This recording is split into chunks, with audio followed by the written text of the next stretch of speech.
أعوذ بالله من الشيطان الرجيم. قالت أنى يكون لي غلام ولم يمسسني بشر ولم أك بغيا قال كذلك قال ربك هو علي هين ولنجعله آية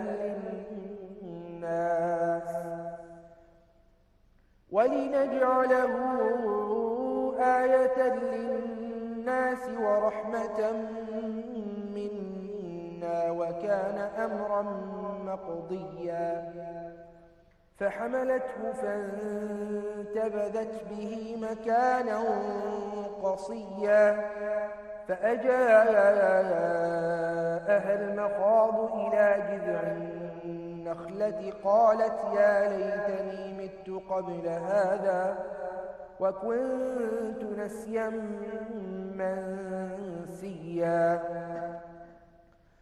فناداها من تحتها ألا تحزني قد جعل ربك تحتك سريا وهزي إليك بجذع النخلة تساقط عليك رطبا جنيا واذكر في الكتاب مريم إذ انتبذت من أهلها مكانا شرقيا إنما يسرناه بلسانك لتبشر به المتقين وتنذر به قوما لدا. بسم الله الحمد لله والصلاة والسلام على رسول الله. الحمد لله حمدا يوافي نعمه ويكافئ مزيده، وصلى الله على سيدنا محمد وعلى آله وصحبه أجمعين. اللهم علمنا ما ينفعنا وانفعنا بما علمتنا وزدنا علما يا كريم. رب اشرح لي صدري ويسر لي أمري واحلل عقدة من لساني يفقه قولي. رب زدني علما رب زدني علما رب زدني علما. اللهم لا سهل إلا ما جعلته سهلا وأنت تجعل الحزن إذا شئت سهلا. Welcome back, dear viewers, to Embracing Quran, wherein we are discussing the tafsir of Surah Maryam. And we discussed the story of Zakaria alayhi salam, Yahya alayhi salam, and now we are discussing the story of Maryam alayhi salam. Allah subhanahu wa ta'ala said in ayah number 20, قالت أنى يكون لي غلام. So the storyline is as such so far. Maryam alayhi salam, she used to take up a particular location in which she would worship Allah subhanahu wa ta'ala all by herself. A seclusion, a place of seclusion literally, and she would worship Allah subhanahu wa ta'ala in that seclusion. And then Maryam alayhi salam, she decided that she would go back every now and then between her place of seclusion to a family member's house during the moments of period. And this was her practice. And as she is within this practice, she is worshipping Allah subhanahu wa ta'ala, sometimes going back home to her family as well. Suddenly appears before her, by the leave of Allah subhanahu wa ta'ala, Jibreel alayhi salam, as she is alone by herself and a single woman in a far off place from the eyes of people. And this man is a man who's very beautiful. He's a man, as Allah subhanahu wa ta'ala calls him, basharan sawiya. He's a man who was sawi, he was perfected, he was symmetrical, he was beautiful, he was a very, very balanced person in terms of his body. Maryam alayhi salam, suddenly when she sees this person, she says to Allah, she says, أعوذ بالرحمن, I am seeking refuge in Allah subhanahu wa ta'ala, in the most merciful. Minka in kunta taqiyya, from you if you happen to be a pious person. I.e., even if you happen to be a pious person, I'm still seeking refuge in Allah subhanahu wa ta'ala from you. How about someone who isn't a pious person? Now, this man says, you know what, I'm not really here to do any harm to you, as you might be thinking, as you might be presuming, as a woman in that situation might presume in general, right? And that thought will occur, it's a natural human thought. So he tells her, I'm actually a Rasul from Allah subhanahu wa ta'ala. إِنَّمَا أَنَا رَسُولُ رَبِّكَ, I'm just a messenger from Allah subhanahu wa ta'ala to you. And why did I come to you? Because I'm going to be giving you a glad tiding of غُلَامًا زَكِيًّا, of a boy who's very, very pure and beautiful. قالت, she said, أَنَّا يَكُونُ لِي غُلَامٌ, أَنَّا يَكُونُ لِي غُلَامٌ. She said, how will I have a ghulam? How will Allah subhanahu wa ta'ala grant me a child? وَلَمْ يَمْسَسْنِي بَشَرٌ وَلَمْ أَكُ بَغِيًّا. So remember in the story of Zakaria alayhi salam? Also he was shocked. He started to say, أَنَّا يَكُونُ لِي غُلَامٌ. So she's saying, أَنَّا يَكُونُ لِي غُلَامٌ as well. And as he said, أَنَّا يَكُونُ لِي غُلَامٌ, how am I supposed to have a child? He gave two reasons. He said that I am old in age, and my wife, even when she was younger, she used to be barren. How about now that she's grown old? Right? So she gave two reasons. And similarly, Maryam alayhi salam, she says, أَنَّا يَكُونُ لِي غُلَامٌ, and she gives two possibilities of how you have a child. She says that وَلَمْ يَمْسَسْنِي بَشَرٌ, and I've never been touched by a man in my life, bashar. And not even, I haven't been touched by a man, I haven't been touched by a human being, because bashar is inclusive of men and women. She has in fact been touched by her mother, for example, right? But she's trying to be, very exaggerant, if you please, right? She's exaggerating, and basically mubalagha, it's a rhetorical instrument she's using, that I'm really that far away from human beings in that sense, that I haven't really been touched. It's as if I haven't even been touched by a human being altogether. وَلَمْ يَمْسَسْنِي بَشَرٌ وَلَمْ أَكُ بَغِيًّا. The second possibility is that it could be a woman who's not very chaste, who does things which are not pleasing to Allah subhanahu wa ta'ala. The first excuse that she gave, or the first reasoning that she gave why she can't have a child, that alludes to the fact that she'd never been in a wedlock. The second reasoning that she's giving is that even outside of wedlock, this is not a relationship that I've ever had for me to have a child. وَلَمْ أَكُ بَغِيًّا. I've never been unchaste. I've never been that way. قال. He said. Who said? قال كذلك قال ربك. The angel said to Maryam alayhi salam, كذلك قال ربك. Just like that did Allah subhanahu wa ta'ala say. This was a choice of Allah subhanahu wa ta'ala. Allah decided this. Just as Allah subhanahu wa ta'ala said to Zakaria alayhi salam, قال كذلك قال ربك. Just like that, Allah subhanahu wa ta'ala has decided already. This is a decision made by Allah subhanahu wa ta'ala. Jibreel alayhi salam, he said the same thing to Maryam alayhi salam. He said, قال كذلك قال ربك. Just like that, Allah subhanahu wa ta'ala said. It will happen because Allah subhanahu wa ta'ala, إذا قضى أمرا, all he has to do is say kun and fayakun. All Allah subhanahu wa ta'ala has to do is say be, and it will be, right? That's the power and the capacity of Allah subhanahu wa ta'ala. And you know what's really interesting? Right after that, Allah subhanahu wa ta'ala speaks on His own behalf, and He says, هُوَ عَلَيَّ هَيِّنٌ. This is very, very easy for me. Look at that. Allah subhanahu wa ta'ala is saying it is very easy for Him to grant a child to a woman without a husband, and that is something that actually goes against the laws of physics. It's considered an impossibility based on the norms of physics, right?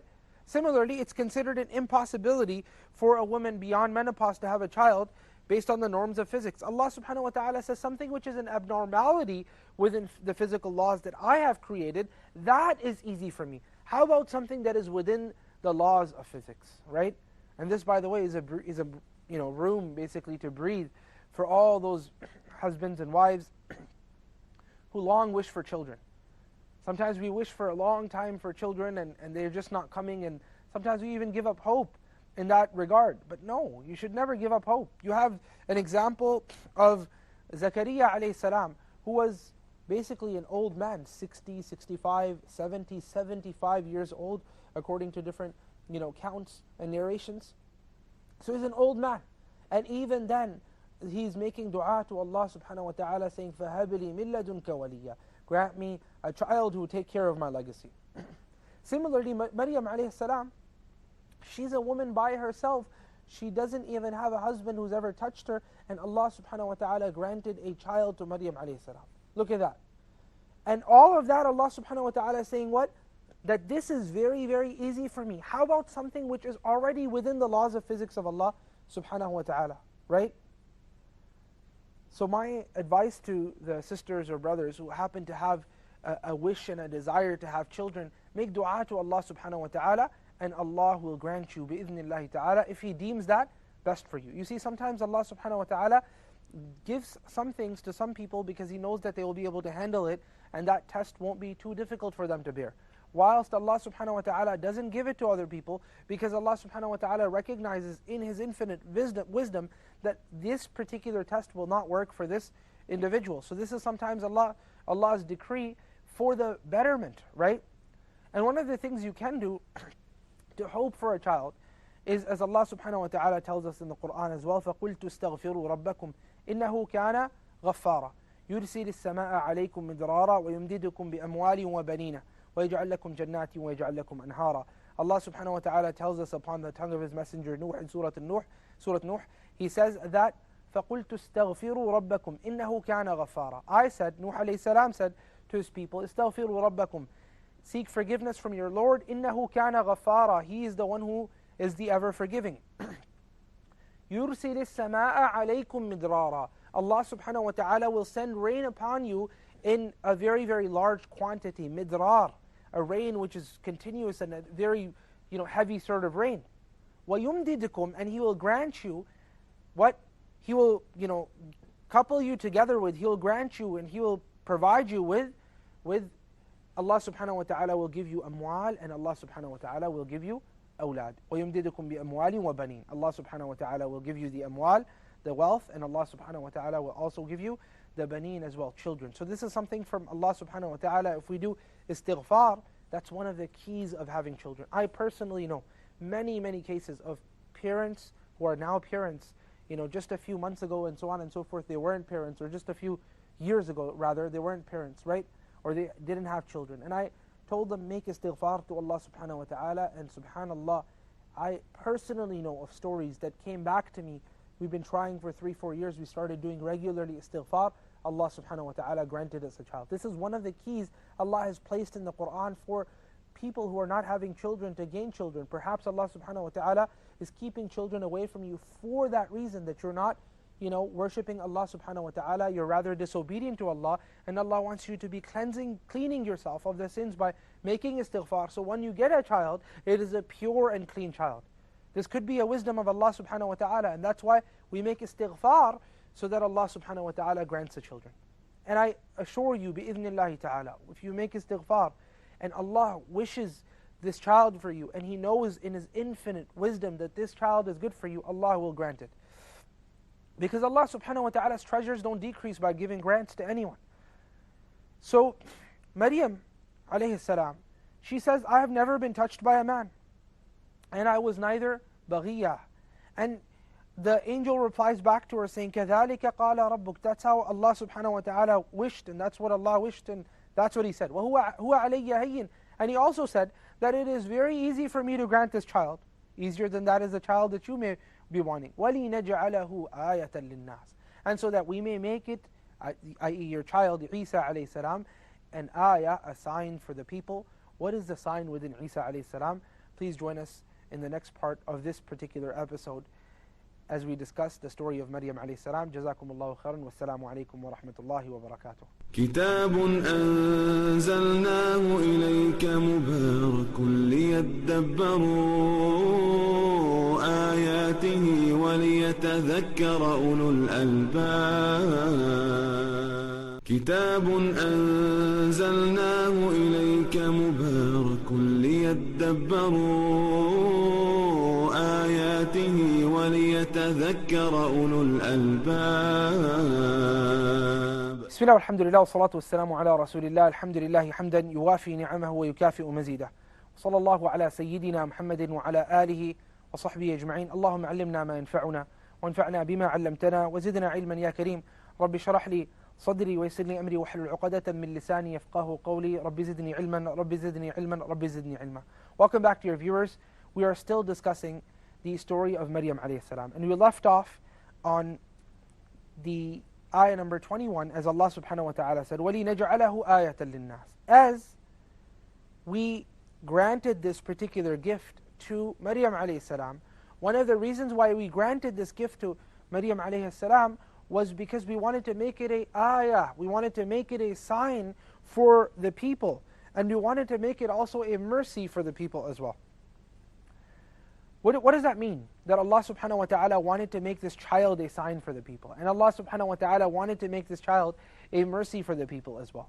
You see, one of the things that Allah subhanahu wa ta'ala does, along with the revelation that He grants to every single messenger, Allah subhanahu wa ta'ala grants them things which are super normal, which are basically above the norms of the laws of physics, which are sometimes beyond what we are used to, which are not normal. The word abnormal is probably not the best word to say, but that's why I say super normal. They're extra normal.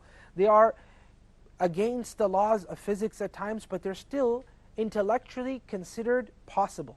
Okay? So there's a difference between an intellectual possibility and there's a difference between something that is physically normal. Those are two different things. Sometimes there's, for example, it's possible for human beings to fly. Intellectually, that's possible.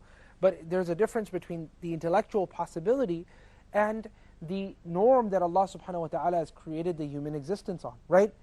So Allah subhanahu wa ta'ala grants each messenger something which is miraculous, i.e. it's super normal, it is beyond normal, and that allows it to be a sign for the people to whom his khitab, his address has been sent, okay?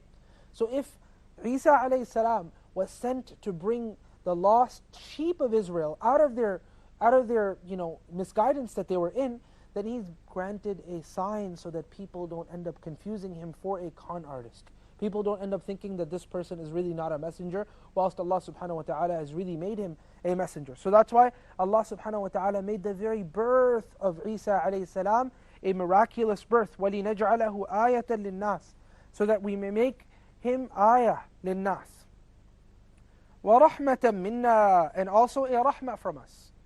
وَكَانَ أَمْرًا مَقْضِيًّا, and that was a matter which was already decided and defined by Allah subhanahu wa ta'ala. So He's a sign. And also He's a sign from another angle as well. And that is that when Maryam alayhi salam, she went all the way to some random location, literally for the rest of society where she went to this area which was away from the rest of society, and she settled there, and she's alone, and people don't necessarily know about what's happening and what's not happening, even though she was a fairly known individual within their society. We'll find out that soon, inshallah. But the idea is, nonetheless, she is away from society, so they don't know every single thing that she's doing, right?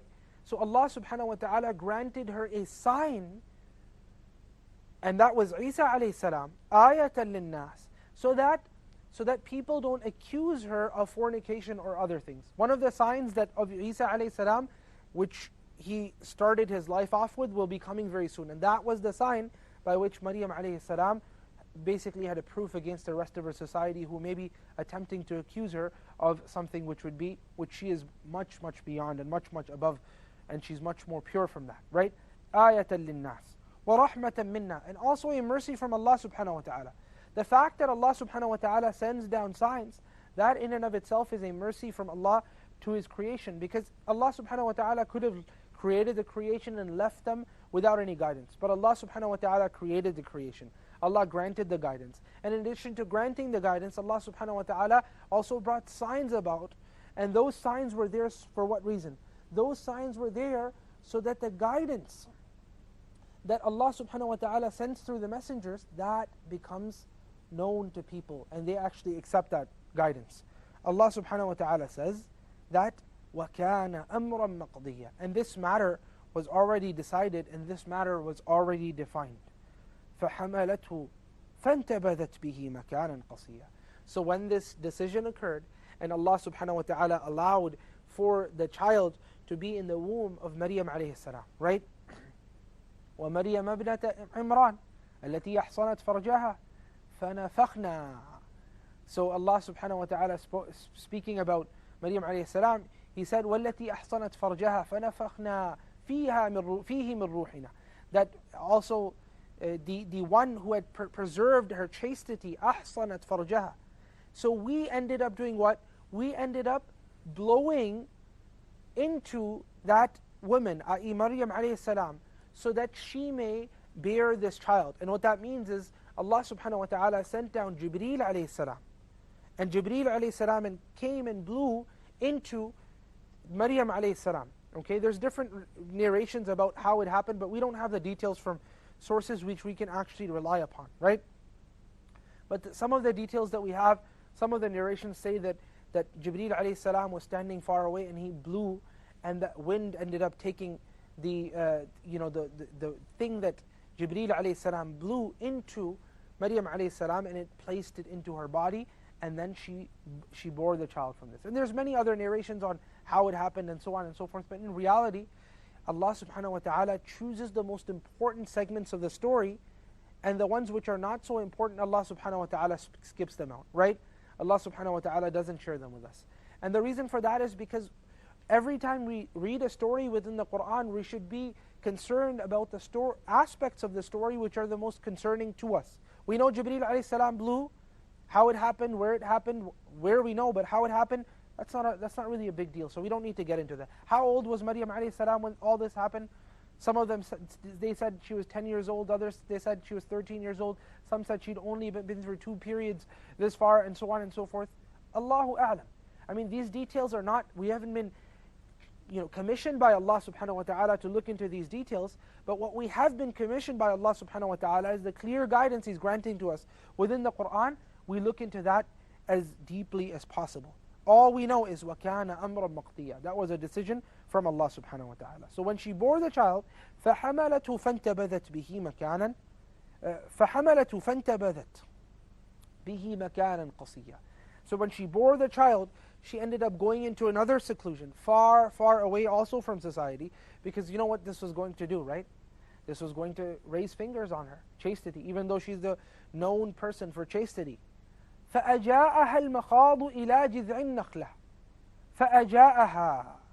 أجاء comes from the word جاء يجيء, right?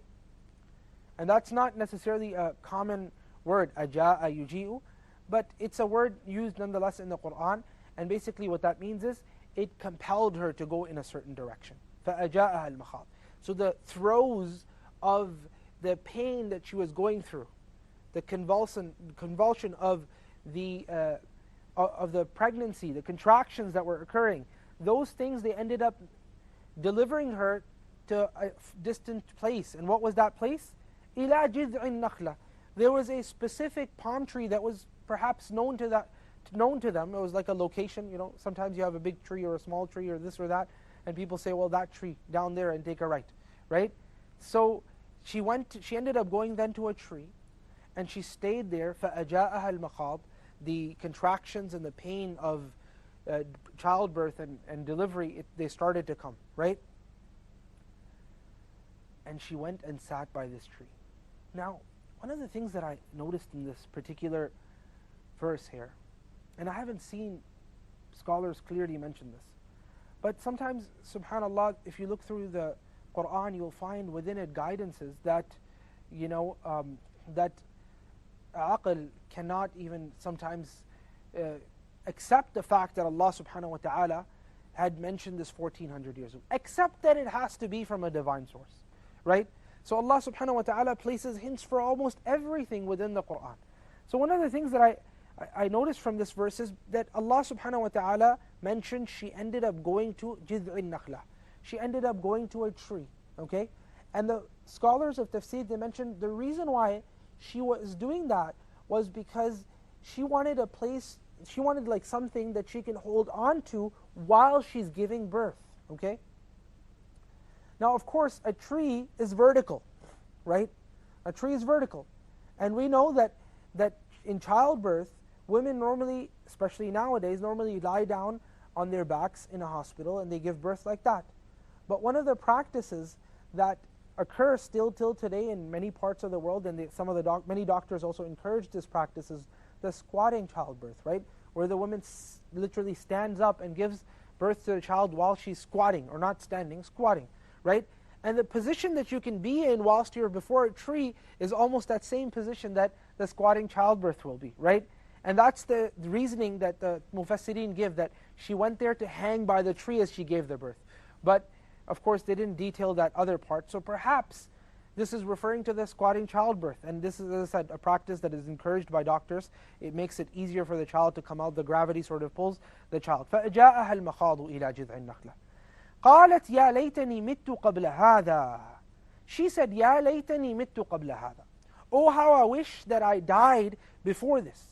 وَكُنْتُ نَسْيًا مَنْسِيًّا.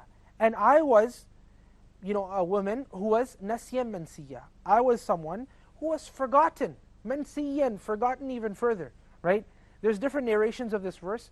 Some of them say نَسْيًا, others say نَسْأً, others say نِسْأً, okay?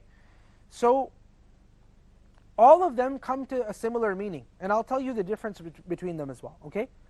This particular qira'ah that we recite, Hafs and Asim, Allah subhanahu wa ta'ala said, وَكُنْتُ نَسْيًا مَنْسِيًّا. He's quoting Maryam alayhi salam, and she's saying that I wish that I had died before this moment. Now this could be for different reasons, either because of the pain and the agony of childbirth, or it could be because of the fact that she was afraid that people are going to start accusing her of fornication, and that's very difficult for a chaste woman to be bearing that sort of rhetoric and that sort of dialogue and those sort of accusations and so on and so forth. So she wishes she dies, and she wishes she's forgotten.